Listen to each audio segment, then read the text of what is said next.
So on that note of how you met, Lou and New Relic, I think one of the most interesting things, just looking back at your career, obviously you've done consumer, you've done enterprise, but you were one of the first people to see a wave coming and investing in around open source networks. Yeah.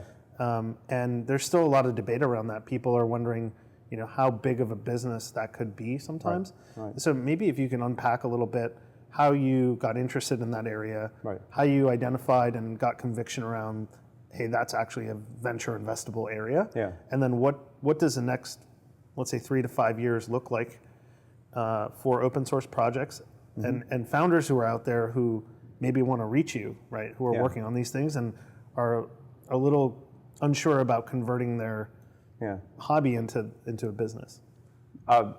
Absolutely, and I think it's open source has a lot of similarity, as strange as it may sound, with consumer internet. And let me go back to my first investment in open source, which is JBoss. So in 2003, the world had been so burned by the middlemen of the software industry, the people that were selling and pushing and product managing products into a company that weren't being used. So you really couldn't go and start a new sales cycle as a enterprise software company in 2003 and have much reception because the people who had bought it last time got fired.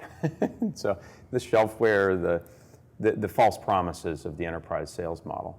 And Lou and I had a discussion about why was it that Wiley had 300 employees and only 20 of them were writing software?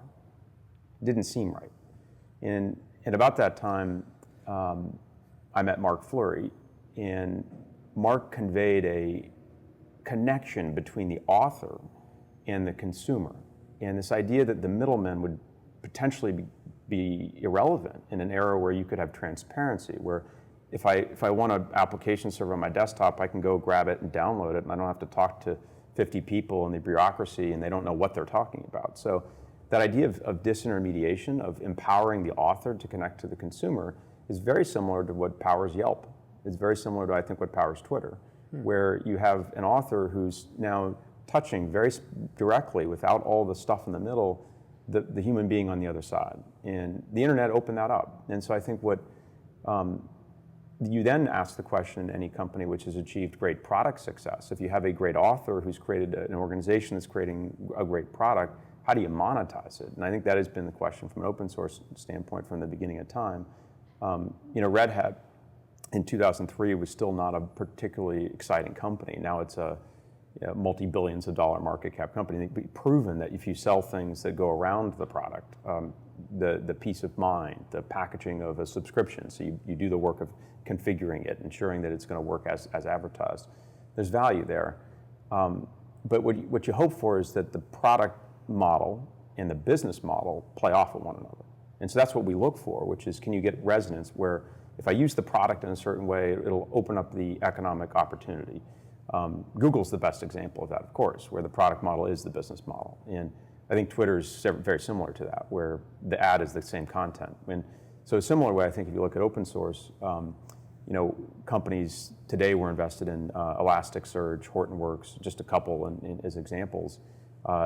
Post-adoption, once you've downloaded something that you're, again, getting from the creators in the community, there are things that you can add to it, make it, enhance it, and where it's a very natural extension to pay for it, where the advertising, the pre-sales, the stuff that otherwise would have been done by armies of enterprise salespeople going and doing proofs of concept is done by the product.